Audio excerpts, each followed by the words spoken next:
नमस्कार. सात जन्माची सतीश आणि प्रीती भाग 100 मध्ये तुम्हा सर्वांचं स्वागत आहे. कॅन्टीनमध्ये अजूनही तणाव पसरलेला होता. प्रीतीने कानाखाली दिल्यानंतर रोहन पूर्णपणे संतापलेला असतो. त्याच्या डोळ्यात राग होता. कॅन्टीनमध्ये सगळ्यांसमोर झालेला अपमान त्याच्या जिवारी लागलेला होता. तो दात आवळत एक पाऊल पुढे येतो. तुझी हिंमत कशी झाली मला मारायची, असं ओरडत त्याने थेट प्रीतीवर हात उचलला. पण त्याचा हात हवेतच थांबला, कारण सतीशने झटक्यात पुढे येत त्याचा हात घट्ट पकडला होता. त्याची पकड घट्ट असते, आवाज ठाम असतो. बस झालं रोहन, तो डोळ्यात डोळे घालून ओरडतो. प्रीतीला मारायची हिंमत जरी केलीस ना, तर लक्षात ठेव, हे सगळं इथेच थांबणार नाही. रोहन हात सोडायचा प्रयत्न करतो, सोड मला. तेव्हा सतीश रोहनचा हात अजून घट्ट पकडतो. स्त्रीवर हात उचलणं एवढं सोपं वाटतंय का तुला? तू चेष्टा केलीस, अपमान केलास आणि आता मारायला उठलास. लाज नाही वाटत का तुला? त्या क्षणी प्रीती स्तब्ध उभी असते. ती एकटक सतीशकडे पाहत असते. तो तिच्या समोर उभा आहे, ठाम, शांत, पण पूर्ण ताकदीने तिच्या बाजूने. तिच्या मनात विचारांची गर्दी सुरू होते. हा मला प्रत्येक वेळी वाचवतो, कधी शब्दांनी, कधी शांततेने आणि आज तर थेट हाताने. आणि मी याच्यासोबत काय करते? उगाच चिडते, टोमणे मारते, जाणीवपूर्वक त्याला दुखावते. तो मात्र कधी मागे हटत नाही, आजही नाही. तिच्या डोळ्यात क्षणभर पाणी येतं. मी याला किती त्रास देते, आणि तरीही संकट आलं की हा माणूस नेहमी माझ्यासमोर उभा राहतो. ती अजूनही त्याच्याकडे पाहत असते. तेवढ्यात कार्तिक धावत येतो. काय चाललंय हे? सगळ्या मुलीही एकदम बोलू लागल्या. सोनाली चिडून म्हणते, रोहन, परत आमच्या नादाला लागलास ना, तर थेट प्राचार्यांकडे तक्रार करणार तुझी, हे लक्षात ठेव. नंदिनी पुढे येत म्हणते, आज जे केलंस ते खूप झालं. तुझं हे वागणं आम्ही सहन करणार नाही. मनाली ठाम आवाजात म्हणते, स्त्रीवर हात उचलायचा प्रयत्न केलास, हे अजिबात माफ केलं जाणार नाही. चारही बाजूने आवाज येत असतो. तेव्हा रोहन गोंधळतो आणि गप्प उभा राहतो. सतीश शेवटचा त्याच्याकडे पाहत म्हणतो, आज सुटलास कारण इथे सगळे आहेत, पण पुन्हा असं काही केलंस तर परिणाम चांगले नसतील. तो रोहनचा हात जोरात खाली सोडतो. क्षणभर शांतता पसरते. तेव्हा रोहन लगेच खाली मान घालून कॅन्टीनमधून बाहेर निघून जातो. सगळे हळूहळू कॅन्टीनमधून बाहेर निघू लागले. प्रीती चालताना सतीशकडे पाहते. तिच्या मनात खूप काही असतं. थँक्यू सतीश, तू नसतास तर मला कोण वाचवलं असतं. ती थोडी पुढे येते. सतीश असं म्हणते, पण सतीश तो थांबतही नाही, तिच्याकडे पाहतही नाही. तो थेट पुढे निघून जातो.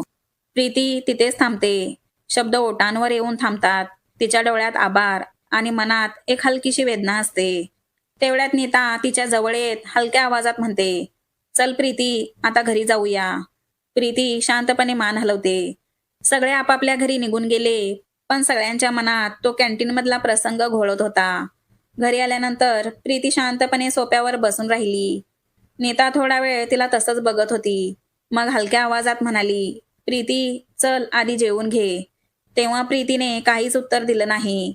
नीता तिच्या जवळ येत थोडं रागावत म्हणाली, अगं चल ना प्रीती, असं उपाशी राहून काही होणार नाही.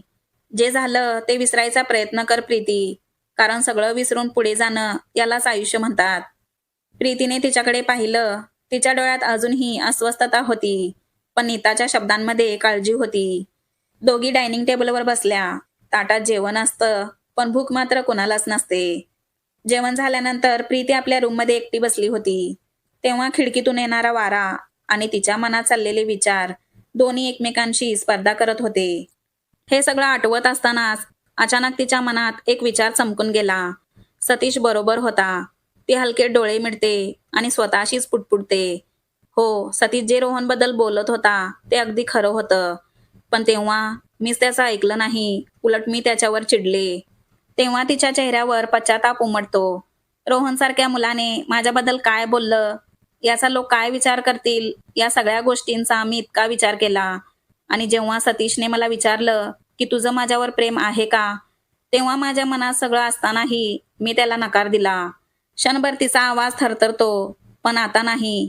सतीश, जो प्रत्येक वेळी माझ्यासोबत उभा राहतो, माझ्यासाठी लढतो, माझं रक्षण करतो, अशा माणसावरचं माझं प्रेम मी कुठल्याही फालतू मुलासाठी किंवा लोकांचा विचार करून नाकारू शकत नाही. आता वेळ आली आहे. माझ्या प्रेमाचा स्वीकार करण्याची. तेव्हा ती हळू स्वतःशीच म्हणाली, आता मी या भावनेपासून पळू शकत नाही. क्षणभर थांबून तिने डोळे बंद केले आणि ठाम आवाजात म्हणाली, माझ्या मनात जे आहे ते आता मला सतीशला सांगावंच लागेल. क्षणाचाही विलंब न करता तिने मोबाईल उचलला आणि कार्तिकला फोन केला. हॅलो कार्तिक, सतीश तुझ्या सोबत आहे का? प्रीतीचा आवाज थोडा घाईत होता. कार्तिक शांतपणे म्हणतो, नाही, तो त्याच्या रूममध्ये आहे. पण का? काही काम होतं का? प्रीती थोडा वेळ थांबली आणि मग हळू आवाजात म्हणाली, कार्तिक, मला सतीशला एकांतात भेटायचं आहे. हे ऐकताच कार्तिकच्या चेहऱ्यावर हसू उमटलं. तेव्हा तो थोडा मिश्किलपणे प्रीतीला म्हणाला, का ग प्रीती, काहीतरी स्पेशल बोलायचं आहे वाटतं. तेव्हा प्रीती हलकसं हसत हळू आवाजात म्हणाली, हो, तसंच काहीसं समज. ती क्षणभर थांबली, मग थोड्या गंभीर स्वरात म्हणाली, कार्तिक, मला सतीशला एकांतात भेटायचं आहे. म्हणून आमच्यासाठी एखादी शांत खास जागा तू अरेंज करतोस का? म्हणजे कार्तिक, जिथे आम्हा दोघांना नीट बोलता येईल. प्रीती थोडी थांबली आणि मग हळू आवाजात म्हणाली, आणि हो कार्तिक, पण एक लक्षात ठेव, मी जे काही प्लॅन केलंय ते सतीशला अजिबात कळायला नको. ती पुढे म्हणाली, तू त्याला काहीही न सांगता त्या ठिकाणी घेऊन यायचं. पण हे जमेल का तुला? तेव्हा कार्तिक हसत म्हणतो, अगं प्रीती, हे काय सांगावं लागतं का? अशी कामं करण्यात तर मी एकदम एक्सपर्ट आहे. तू काहीच काळजी करू नकोस. मी सतीशला तुझ्या प्लॅनिंग विषयी काही न सांगता तिथे घेऊन येतो. कार्तिकचं बोलणं ऐकून प्रीतीच्या चेहऱ्यावर हलकसं हसू उमटलं. तेव्हा ती मनापासून म्हणाली, थँक्यू कार्तिक, तू आहेस म्हणूनच मी सतीशसाठी असं काही खास करू शकते. प्रीती असं म्हणताच कार्तिकच्या चेहऱ्यावर आता पूर्ण आनंद झळकत होता. तो मनातच म्हणतो, बस, आता खरी मजा येणार. प्रीती स्वतःहून सतीशला भेटायला बोलवते म्हणजे काहीतरी मोठं होणार. तो थोड्या उत्साहाने म्हणतो, सतीश आणि प्रीती, तुम्ही दोघं फक्त बघत राहा. मी तुमच्यासाठी काय जबरदस्त प्लॅनिंग करतो ते. तो हलकसा हसत पुढे म्हणतो, प्रीती, तुला कदाचित माहीत नसेल, पण सतीशने या दिवसासाठी किती काय काय केलंय हे मलाच माहीत आहे. तेव्हा त्याच्या डोळ्यात मैत्रीची चमक दिसत होती. शेवटी माझ्या मित्रासाठी तो दिवस आलाय. आणि आता हा क्षण मी इतका खास बनवणार की तो आयुष्यभर त्याच्या लक्षात राहील. कार्तिकशी बोलून झाल्यावर प्रीतीने फोन बाजूला ठेवला. क्षणभर तिच्या चेहऱ्यावर समाधान होतं. पण लगेचच ती थोडी गोंधळली आणि ती स्वतःशीच म्हणते, मी कार्तिकला तर सांगितलं की सतीशला त्या ठिकाणी घेऊन ये. पण मी तिथे कशी जाणार? ती कपाळावर हात ठेवत म्हणते. तेव्हा तिच्या चेहऱ्यावर हलकी चिंता उमटते.